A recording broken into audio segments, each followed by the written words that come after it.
अस्सलाम वालेकुम, मैं हूं रेहान तारिक और आप देख रहे हैं दस्तक। तहरीक इंसाफ की अंदरूनी जंग बढ़ती चली जा रही है। पहले तो पार्टी में बयानिए की जंग चल रही थी, पार्टी की बागडोर अपने हाथों में लेने का मुकाबला हो रहा था, लेकिन अब इख्तलाफात इस कदर गहरे हो चुके हैं कि एक दूसरे पर साजिश करने के इल्ज़ाम लगाए जा रहे हैं। एक दूसरे पर करप्शन का बाजार गर्म करने की भी इल्ज़ाम तराशी की जा रही है। ऐसा महसूस हो रहा है कि जैसे पीटीआई में ही ऑपोजिशन बन गई हो। जाहिर है पीटीआई अंदरूनी चपकलिश का शिकार है, तो ऐसे में पार्टी का सियासी एतबार से कमज़ोर होना जाहिर सी बात है। जब पार्टी रहनुमा आपस में उलझे हुए होंगे तो फिर ऐसे में यह नामुमकिन हो जाता है कि पार्टी खुद को सियासी तौर पर मुनज़्ज़म और मुतहर्रिक कर सके, और इस बात का बानी पीटीआई को भी अच्छे से अंदाज़ा है। इसीलिए वो इख्तलाफात को दूर करने की कोशिश कर रहे हैं। जाहिर है बानी पीटीआई जेल में है और वो उन्हीं लोगों के जरिए अपने इख्तलाफात को ख़त्म कर सकते हैं जिन पर उन्हें एतमाद है, और बज़ाहिर उनका ये एतमाद वज़ीर आला केपीके अली अमीन गंडापुर पर है। इसलिए बानी पीटीआई ने केपीके की सियासी और हुकूमती क़यादत में इख्तलाफात को दूर करने का टास्क अली अमीन गंडापुर को सौंपा है कि वो आज़म सवाती और स्पीकर खैबर पख्तूनख्वा असम्बली बाबर सलीम सवाती के दरमियान मामलात अफ़ाव तफ़हीम से हल कराए। लेकिन अहम बात यह है कि अली अमीन गंडापुर, जिन पर बहसीत सूबे के वज़ीर आला की बड़ी रिस्पॉन्सिबिलिटी है, बड़ी जिम्मेदारियाँ हैं, वो अपने सूबे का हाउस इन ऑर्डर रखें, वो अपने वज़रा के तहफ़्फ़ुज़ात दूर करें, लेकिन हैरत अंगेज़ तौर पर वो मामलात को सुलझाने की बजाय दानिस्ता या गैर दानिस्ता तौर पर उलझा रहे हैं। उनके बारे में यह तासुर भर रहा है कि वो बानी पीटीआई की मुसालियत के टास्क को पसे पुष्ट डालकर मुखालिफत की सियासत को हवा दे रहे हैं। जैसा कि वज़ीर आला केपीके अली अमीन गंडापुर का यह कहना कि बानी पीटीआई ने वाज़े कहा था कि असद कैसर, शहराम तरक्की और आतिफ खान को एमपीए का टिकट नहीं देना क्योंकि ये लोग साजिशी हैं। अब मुमकिन तौर पर अली अमीन गंडापुर ये कहना चाहते हैं कि असद कैसर, शहराम तरक्की और आतिफ खान अगर एमपीए होते तो वो सूबे में मुदाखलत करते और अली अमीन गंडापुर के खिलाफ लॉबिंग करते। अब अहम सवाल यह है कि अगर बानी पीटीआई ने इन तीनों रहनुमाओं से मुताल्लिक कोई भी ऐसी बात की थी, तो ऐसे हालात में जब खैबर पख्तूनख्वा हुकूमत तनाज़ात में घिरी हुई है और जहाँ आग की जगह पानी डालने की ज़रूरत है, वहाँ अली अमीन गंडापुर जलती पर तेल क्यों डाल रहा है? अब सिर्फ बात यह ख़त्म नहीं होती, बल्कि अली अमीन गंडापुर तैमूर सलीम झगड़ा को भी अपनी तनकीद का निशाना बनाते हुए कहते हैं कि वो भी किसी से मिलकर साजिश कर रहे थे। अब एक तरफ अली अमीन गंडापुर अपने ही साथी रहनुमाओं पर खुलकर इल्ज़ाम तराशी कर रहे हैं, तो वहीं तैमूर सलीम झगड़ा ने भी अली अमीन गंडापुर पर करप्शन का इल्ज़ाम लगाया है।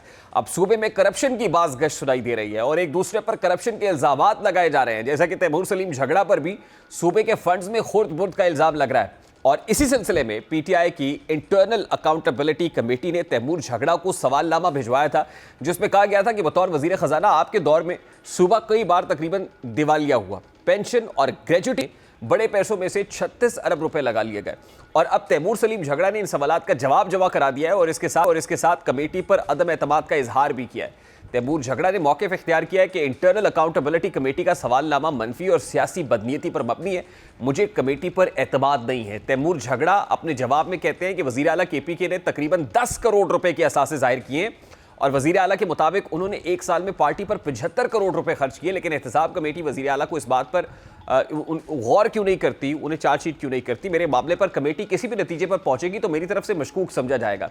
बानी पीटीआई ने वज़ीर आला को मुझे केपी कैबिनेट में शामिल करने का कहा, ताहम वज़ीर आला ने तजवीज़ दी कि पार्टी की इंटरनल अकाउंटेबिलिटी कमेटी से मेरी क्लियरेंस होगी।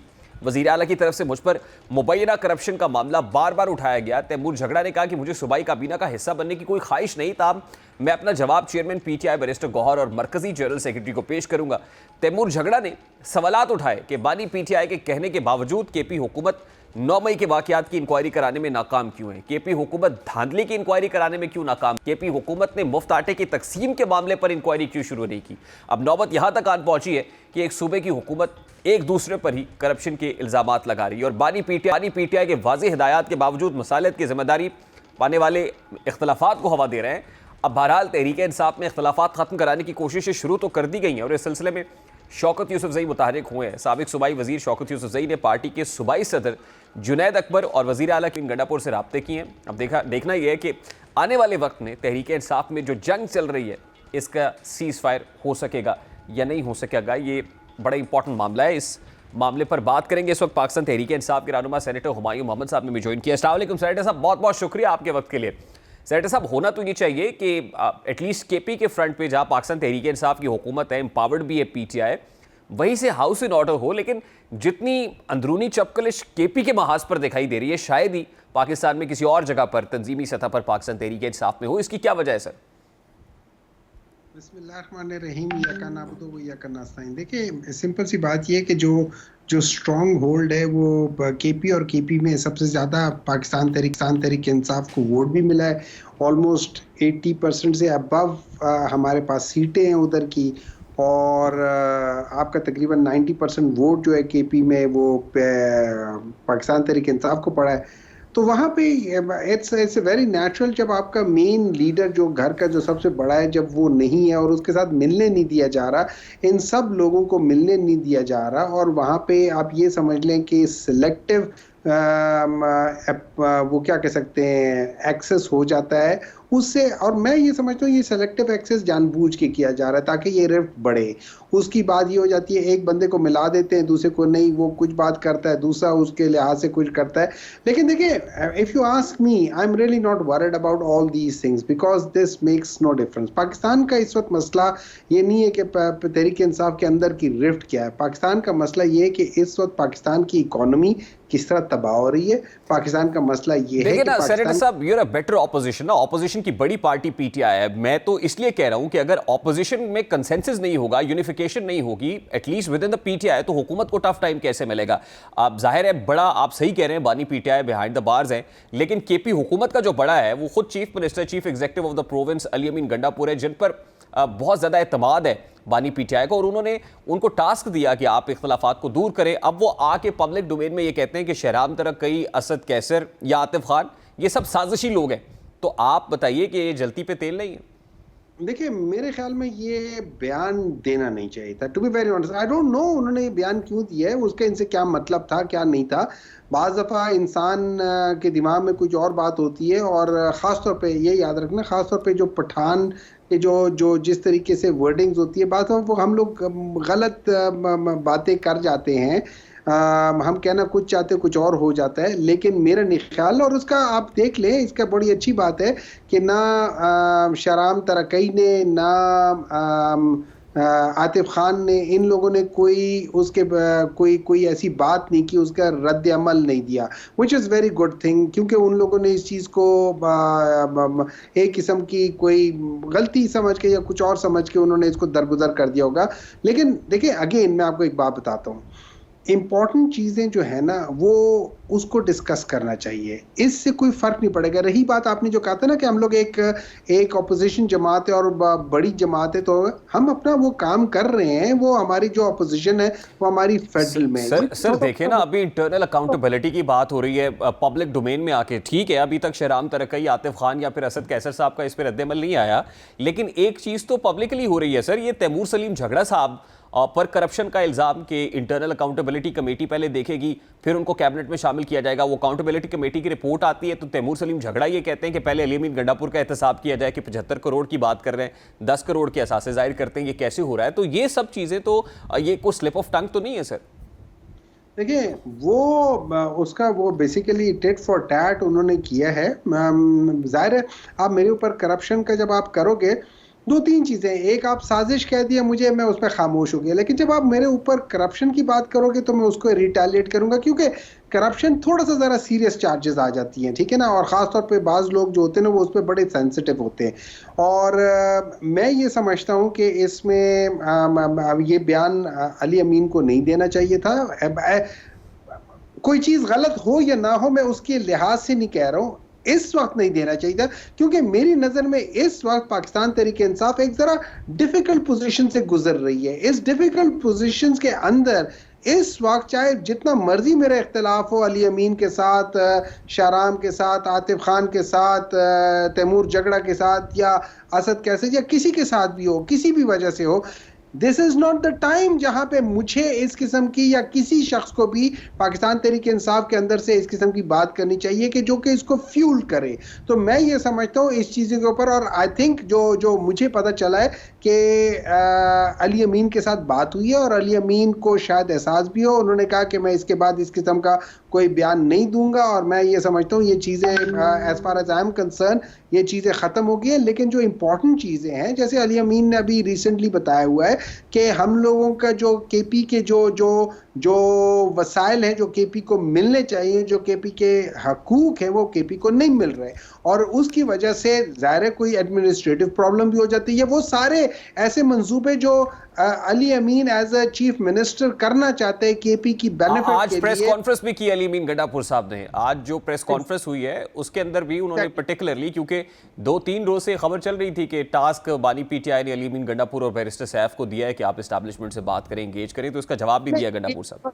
ये एस्टैब्लिशमेंट से बात करने वाली बात नहीं है, इसका ताल्लुक एस्टैब्लिशमेंट से बात नहीं है, इसका ताल्लुक वफाक से है कि वफाक ने सूबे के पैसे जो देने थे वो नहीं दे रहा, जो रॉयल्टी है वो नहीं दे रहा, जो एनएफसी अवार्ड्स के लिहाज से जो हिस्सा बन रहा है वो नहीं दे रहा। ये उस लिहाज से बात हुई है। और रही बात ये कि जो आप जिस बात का आपने बात की है कि अली अमीन को टास्क दिया है, कोई इमरान खान ने टास्क नहीं दिया। बैरिस्टर सैफ ने इस बात की तरदीद कर दिया। मुझे नहीं पता कि आप लोगों को ये कहां से इंफॉर्मेशन आई है। मैं ये कह रहा हूं कि 2-3 रोज से खबर चल रही थी, आज उसका जो रिस्पॉन्स है अली अमीन गंडापुर साहब की तरफ से आ भी गया। जरा दिखा देते हैं नाज़रीन को भी कि गंडापुर साहब ने आज की प्रेस कॉन्फ्रेंस में क्या, चलाइए जरा। जो मुज़ाकरात की बात है उसके अंदर इमरान खान डील नहीं करेगा। डील अपनी जात के लिए होती है, डील अपने किसी मनसब के लिए होती है। इन्होंने की है डीलें, इन्होंने लिए एनआरओ और डीलें की है। इमरान खान डील नहीं करता, न वो करेगा, न ही वो किसी डील के लिए इस वक्त जेल में है। वो एक मकसद के लिए, एक नजरिए के लिए जो इस वक्त गैर कानूनी तौर पर जेल में है, और उसकी बीवी भी है, हमारी और लीडरशिप भी है, अभी भी हमारे बहुत से कारकुनान भी है। तो डील वाली बात नहीं है। हाँ, मुज़ाकरात पाकिस्तान के लिए उन चीजों पे जो गलत हुई है उनकी इस्लाह करके अगर एक रास्ता निकलता है तो मेरे ख्याल में हमें एतराज नहीं होना चाहिए। पहली बात तो है कि मुलाकात हुई है मेरी, तरदीद कर रहा है कोई और, बयान मैंने दिया नहीं है। क्या मैंने बोला कि मेरे साथ मुज़ाकरात के हवाले से खान सर ने मुझे कोई टास्क दिया है या मेरी बात हुई है? मैंने तो नहीं बोला, ऐसी कोई बात नहीं है, ना ऐसी कोई बात हुई है। जी देखिए, मुज़ाकरात के तासुर की वजह से नफी भी नहीं कर रहे, वो कह रहे मुज़ाकरात तो होने चाहिए, अच्छी बात है। देखिए, उन्होंने अगेन आप उनको दोबारा कर लें, उन्होंने कहा है कि in the larger interest of Pakistan मुज़ाकरात होने चाहिए, और मैं कहता हूँ हर एक कह रहा है कि ये होने चाहिए। लेकिन आपने एक चीज नोटिस की है कि किस लिहाज से पिछले 1-2 दिनों से किस लिहाज से फॉल्स इंफॉर्मेशन, मिस इंफॉर्मेशन ये अखबारों की जीनत बनी। अब मुझे सवाल एक उठता है, उन अखबार वालों को, उन जो जितने भी ये सहाफ़ी थे जिन्होंने ये लिखा है, उनको इंफॉर्मेशन किसने दी है? उनको ये चीज वो कहते हैं कि जी दीवारों के भी कान होते हैं, तो फिर आप दीवारों के कान होते हैं तो फिर तभी तो आप लोग सारे गलत चीजें लिख रहे हैं और गलत चीजें इंफॉर्मेशन दे रहे हैं। आप बेसिकली हो क्या रहा है कि ये जानबूझ के गलत इंफॉर्मेशन हुकूमत और या फिर कोई और डायरेक्ट इन लोगों को दे रहा है ताकि वो डिवीजन बढ़े। अच्छा, ये डिवीजन, ये याद रखें, जब इस लिहाज से चीज होती है तो मेरे लिहाज से मुझे इजाजत नहीं मिल रही, किसी और को इजाजत मिल रही है, मैं उस पर रिएक्ट करूंगा।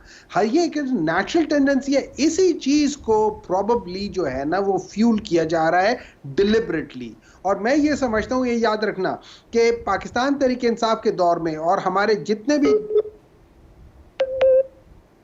हेलो जी सेनेटर साहब, पाकिस्तान तहरीक इंसाफ के दौर में मियां नवाज शरीफ साहब जब जेल में थे, उनकी जो क़यादत थी सुबह 9, साढ़े 9 से लेके 2:30 बजे तक 4-5 घंटे मुसलसल उनसे मिलती थी। उसके बाद 2:30 बजे के बाद उनके जो जितने भी जो बाकी जो सेकंड ईयर की लीडरशिप थी वो जाके उनसे मिला करती थी। एक दिन में उनके 200, 300 लोग। अच्छा, वैसे सेनेटर साहब, ये ईद के दिन पर्टिकुलरली बड़ी बात हो रही है कि पीटीआई से और मानी पीटीआई की फैमिली से भी कोई मिलने नहीं गया इमरान खान साहब को, बावजूद इसके की इजाजत नहीं, कोई इजाजत नहीं थी। एक्चुअली कहा यह गया था कि ईद पे कोई इजाजत नहीं मिलेगी मिलने के लिए, जाके उनको मिलने के लिए। That is one of the reasons कोई वहां गया नहीं था। और फिर जुनैद अकबर साहब ने यह कहा था कि हम तो ईद के तीनों रोज अडियाला के बाहर एहतजाज करेंगे। कोई ऐसा एहतजाज या कोई पब्लिक गैदरिंग भी नहीं देखी गई। मुझे सॉरी, मैंने उनके वो मुझे उसका नहीं मालूम कि वो था या नहीं था, लेकिन मेरा निशाल कि वो इस तरह होगा।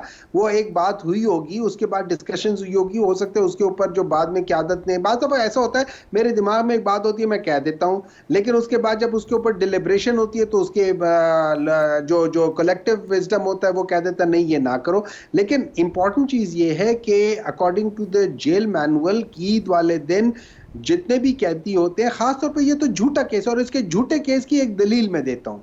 राना सनाउल्लाह कहते हैं कि इमरान खान अगर आज माफी मांग ले उनके सारे केसेस खत्म कर देते हैं। तो अगर वो मेरिट वाले केसेस थे तो वो आप कौन होते खत्म करने वाले?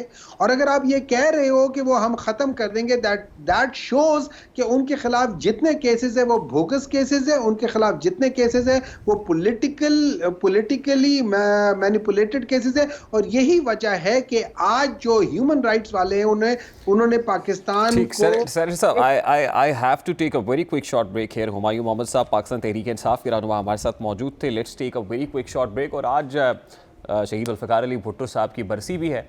बिलावल साहब खिताब भी करेंगे जलसे से, और पाकिस्तान पीपल्स पार्टी के कुछ शिकवे भी हैं जो फेडरल गवर्नमेंट से हैं। बात करेंगे इस ब्रेक के बाद, हमारे साथ रहिए।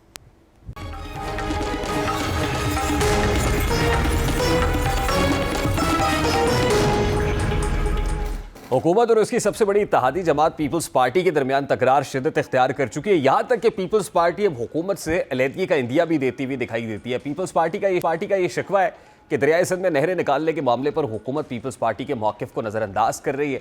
यही वजह है कि पीपल्स पार्टी हुकूमत के खिलाफ नहरें निकालने के मामले पर भरपूर मज़ामत भी कर रही है। हुकूमत को अपना फैसला वापस लेने पर मजबूर करने के लिए पीपल्स पार्टी ने सिंध में एहतजाज का सिलसिला शुरू किया है, जो कि पीपल्स पार्टी की जानिब से एक ट्रेलर बताया जा रहा है। लेकिन बिलावल भुट्टो अब वाज़ेह अंदाज में ये कह रहे हैं कि वफाक को दरियाए सिंध से नहरें निकालने के मामले पर अपना फैसला हर सूरत वापस लेना होगा। और आज ये तवक्को की जा रही है कि बिलावल भुट्टो दरियाए सिंध पर नई नहरों की तामीर के मंसूबे के हवाले से कोई बड़ा ऐलान कर सकते हैं। जुल्फ़िकार अली भुट्टो साहब की बरसी से की हवाले से जो मुनक़िदा तकरीब से है उससे खिताब भी बिलावल साहब ने करना। और बिलावल भुट्टो की ज़ेर सदारत आज बताया जा रहा है कि पार्टी का इजलास भी हो रहा है, जिसमें नई नहरों से मुताल्लिक़ हिकमत अमली समेत अहम मामलात पर मुशावरत भी की जाएगी।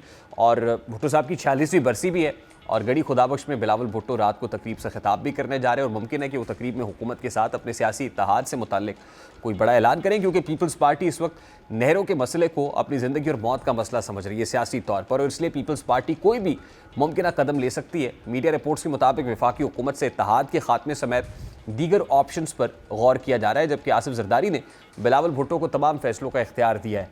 मीडिया रिपोर्ट्स के मुताबिक बिलावल भुट्टो आज जो खिताब है उसमें सियासी इत्तेहाद को मशरूत करने का ऐलान भी कर सकते हैं। दूसरी जानिब पीपल्स पार्टी ज़राए के मुताबिक पीपल्स पार्टी से वफाक का जो बैकडोर राब्ता है वफाकी हुकूमत का वो है, और नहरों के मामले पर गुफ्तगू भी हुई है। वफाकी हुकूमत ने CCI इजलास जल्द बुलाने की यकीन दहानी भी कराई है। अब बज़ाहिर तो हुकूमत भी कहीं ना कहीं दबाव महसूस कर रही है, और वाकिफ़ान हाल कहते हैं कि वज़ीर-ए-आज़म शहबाज शरीफ का आज के रोज़ आसिफ जरदारी साहब को फ़ोन करके उनकी सेहत से मुताल्लिक़ दरियाफ़्त करना ये पता देता है कि हुकूमत को एक खदशा तो है कि कहीं पीपल्स पार्टी इंतहाई कदम ना उठा ले। और आज ही के रोज़ सदर मुमलिकत आसिफ जरदारी की सेहत से मुताल्लिक़ दरियाफ़्त करने के लिए इसहाक डार ने भी बिलावल भुट्टो से टेलीफोनिक रब्ता किया। इस मामले पर बात करने के लिए इस वक्त साबिक वफाकी वज़ीर मुस्लिम लीग नून के सीनियर रहनुमा इंजीनियर खुर्रम दस्तगीर साहब ने भी ज्वाइन किया। अस्सलाम वालेकुम खुर्रम दस्तगीर साहब, बहुत बहुत शुक्रिया आपके वक्त के लिए। सर, सबसे पहले तो गुज़श्ता ईद मुबारक, और आप से ये जानना भी मकसूद है कि आपकी ईद के पुरमसरत मौके पर कोई कायदे मोहतरम से मुलाकात हो गई हो या कोई टेलीफोनिक रब्ता ही हुआ?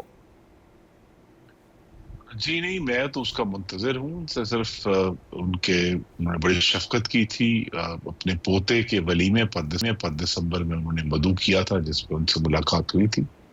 तो इंशाअल्लाह तवक्को है कि आने वाले दिनों में जब वो अपनी सियासी मुशावरत का दायरा वसी करेंगे तो उनसे मुलाकात भी होगी और गुफ्तगू भी होगी। ईद के बाद वैसे इस बात का इंदिया दिया जा रहा था कि वो कुछ सूबाई विजिट्स भी करेंगे और सियासी तौर पर मुतहर्रिक होंगे। आपके पास इस हवाले से क्या इन्फॉर्मेशन है from inner circles of the party? क्या वाकई कायदे मोहतरम अब कोई अंगड़ाई ले रहे हैं सियासी तौर पर? जी, वो कुछ इसके ऊपर मंसूबा साजी तो कर रहे हैं कि उन्होंने कहाँ जाना है और उनके लिए कहाँ जाना बेहतर होगा, और उसके लिए इस वक्त वो मुशावरत भी कर रहे हैं। लेकिन ऐलान तो उनकी तरफ से ही बराह रास्त किया जाएगा, पार्टी के तर्जुमान की तरफ से। आपको लगता है कि at this point in time उनका पॉलिटिकली एक्टिव होना नागुज़ीर है?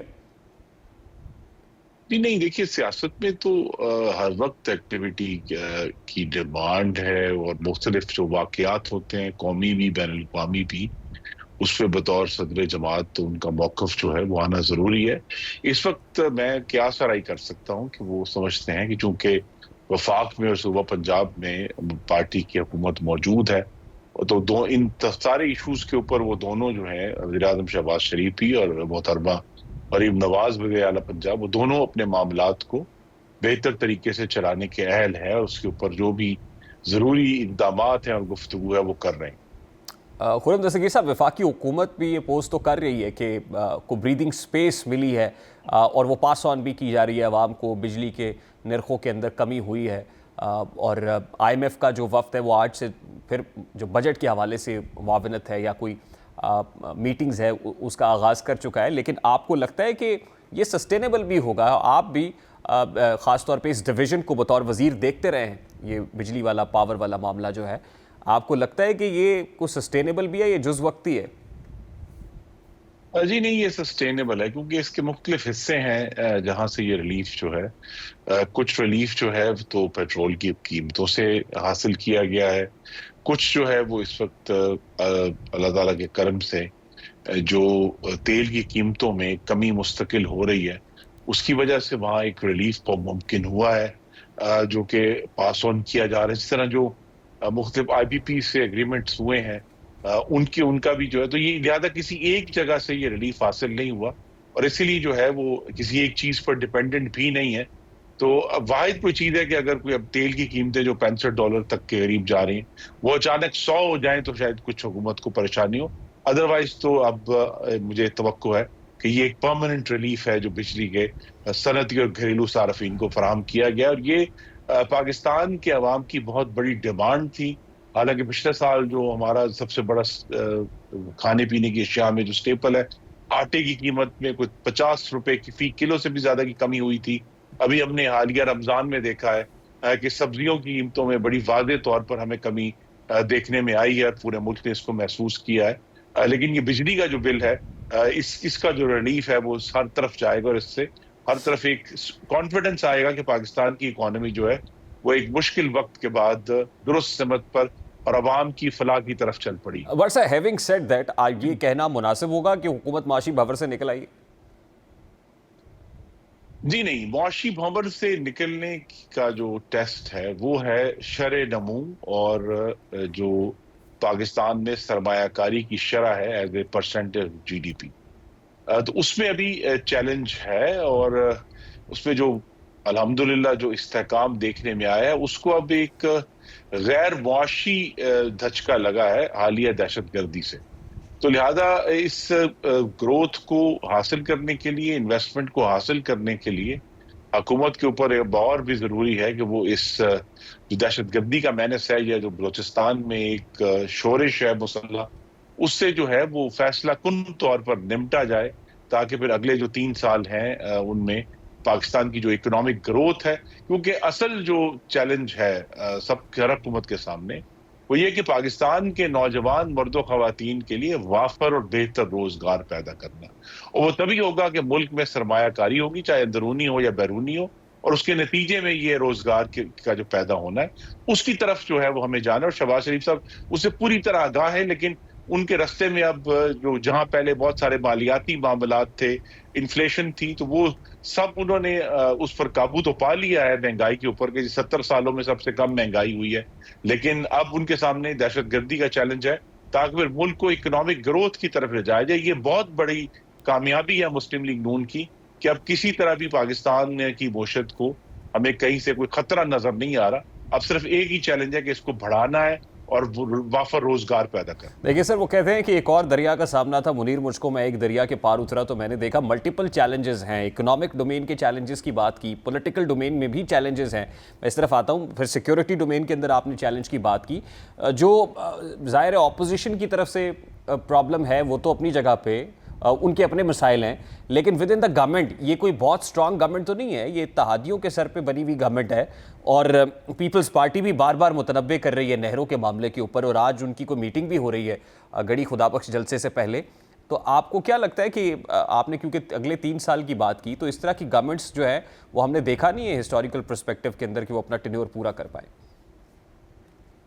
जी, मुझे तो तवक्को है कि टेन्योर पूरा भी होगा और पाकिस्तान पीपल्स पार्टी के साथ जो अभी इश्यूज या उनके तहफ़्फ़ुज़ात हैं उनको दूर भी किया जाएगा। और इसमें अब जो रोल अदा करना है वो वज़ीर आला मरीम नवाज ने अदा करना है, क्योंकि पानी वफाक का नहीं है, पानी तो सूबों का है। और अगर सिंध को कोई इश्यूज हैं पंजाब में बनने वाले किसी प्रोजेक्ट के, तो ये पंजाब ने इसके ऊपर अब सराहत से जो कम्युनिकेट करना है, इब्लाग करना है कि अगर पंजाब अपने हिस्से में से कोई नहर निकालता है या पानी डाइवर्ट करता है तो पंजाब का भी अपने पानी पर उतना ही फायदा हक है जितना सिंध के अपने पानी पर।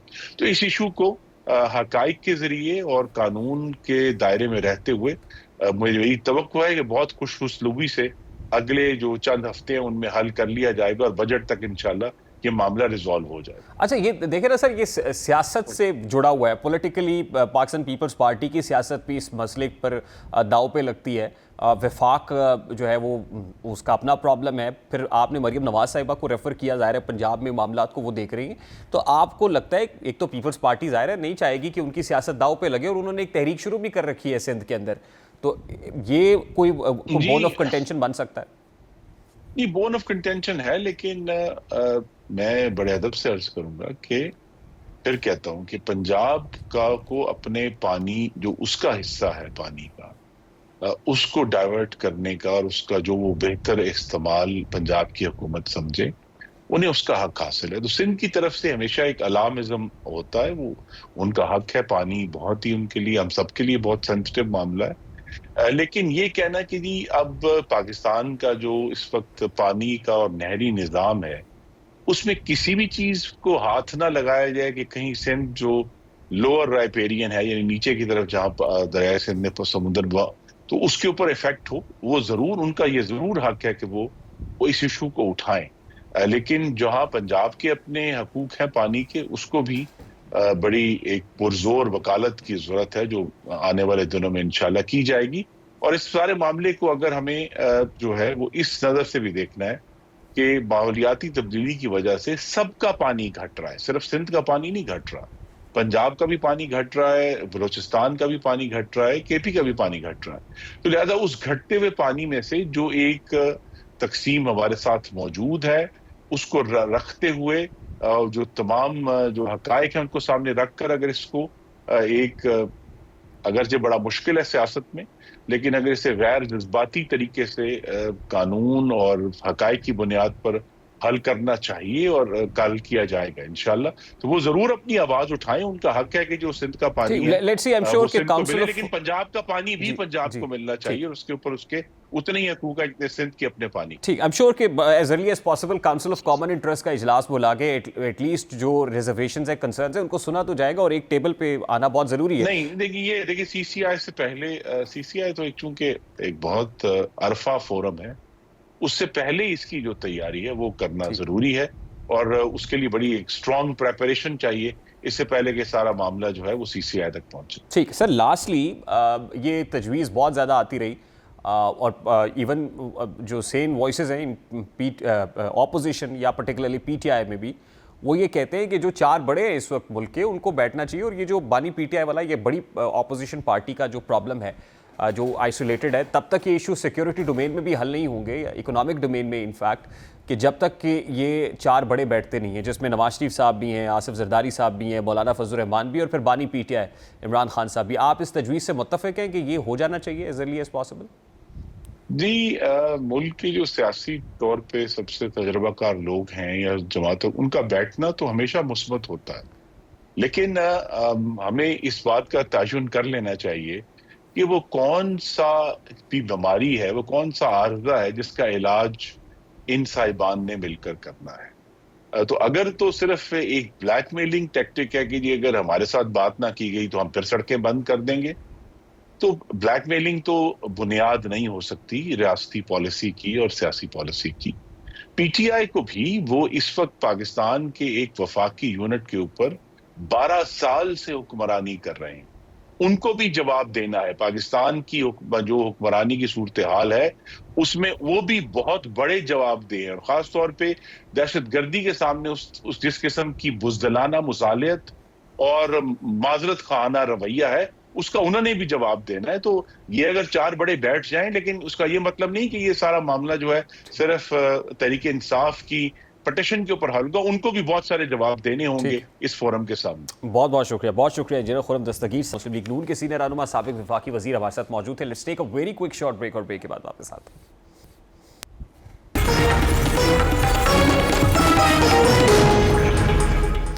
हुकूमत ने माशी मैदान में कुछ कामयाबियां हासिल की हैं और इन कामयाबियों की वजह से माशी आशारिये मस्बत रहे हैं। जैसा कि इदारे शुमारियात पाकिस्तान के मुताबिक मार्च 2025 में अफरात ज़र की शरह 0.69% रही।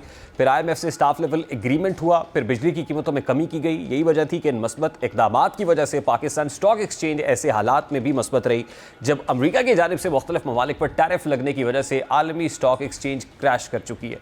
पाकिस्तान स्टॉक एक्सचेंज में 1,20,000 की सतह उबूर कर चुका है। यानी हुकूमती इक़दामात की वजह से किसी हद तक मईशत को सहारा तो मिला है, लेकिन आगे बजट आने वाला है और ये बजट भी IMF की मर्जी के बगैर नहीं बनाया जा सकता, क्योंकि IMF ने स्टाफ लेवल एग्रीमेंट में पाकिस्तान पर कड़ी शराइत लगाई हैं जिनको पूरा करने के लिए IMF अपना चेक एंड बैलेंस रख रही है। यही वजह है कि बजट बनाने के लिए IMF वफ्द पाकिस्तान पहुंचा है। ये वफ्द हुकूमत के साथ अगले माली साल के वफाकी बजट की तैयारी के हवाले से अहम मुज़ाकरात करेगा।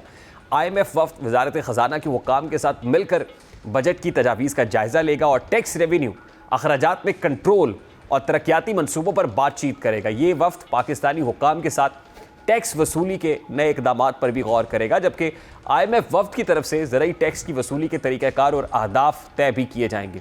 पेंशन स्कीम और तरक्याती प्रोग्राम्स को हतमी शक्ल दी जाएगी। IMF पाकिस्तान के वादों पर अमल दरामद का जायज़ा लेकर अगली अदायगी का फैसला करेगा और ज़राए के मुताबिक अगले माली साल का बजट जून के पहले हफ्ते में पेश किया जाएगा।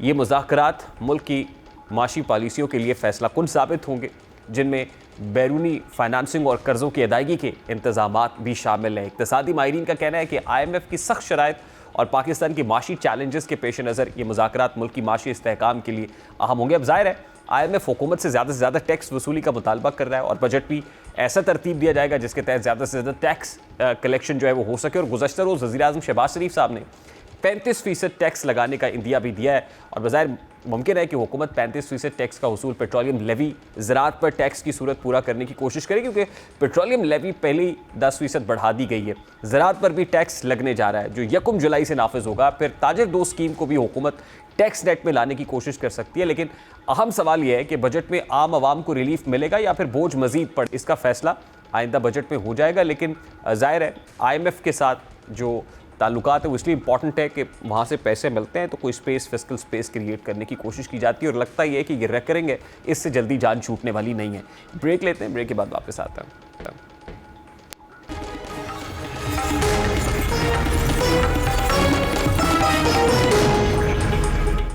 2020 के बाद से टोल टैक्स में मुसलसल इजाफा किया जा रहा है और इसके साथ साथ टोल टैक्सेस में इजाफे का सिलसिला जो जारी है उसमें हालिया इजाफा भी हुआ है। 3 माह से भी कम अरसे में नेशनल हाईवे अथॉरिटी ने अपनी मोटरवेज और हाईवेज के लिए टोल टैक्स में एक बार फिर 15 से 50% इजाफा कर दिया है, जो 1 अप्रैल से नाफिजुल अमल होगा।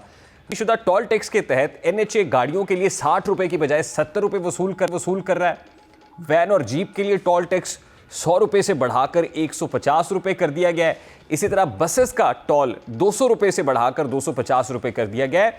अब जो 2 और 3 एक्सेल ट्रक के मालिकान हैं उनको 250 रुपये की बजाय 300 रुपये टोल टैक्स अदा करना होगा। इसी तरह मखसूस ट्रकों के लिए टोल 500 रुपये से बढ़ाकर 550 रुपये कर दिया गया है। NHA ने अब तक इस इजाफे की तफसीली वजाहत फराम नहीं की है, लेकिन ज़राए का कहना है कि ये एडजस्टमेंट सड़कों की देखभाल और बुनियादी ढांचे के अखराजात में वक्तन होने वाली नजरसानी के मुताबिक है। ये टोल टैक्स जो 2020 से बढ़ रहा है बतदरीज इसमें अब इजाफा हो रहा है और आइंदा भी इसमें इसी तनासुब से इजाफा मुतवक्के है। प्रोग्राम का वक्त अपने इख्तिताम को पहुंचा। आपसे मुलाकात होगी इंशाअल्लाह अगले हफ्ते। अपना रखिए ख्याल। अल्लाह हाफ़िज़।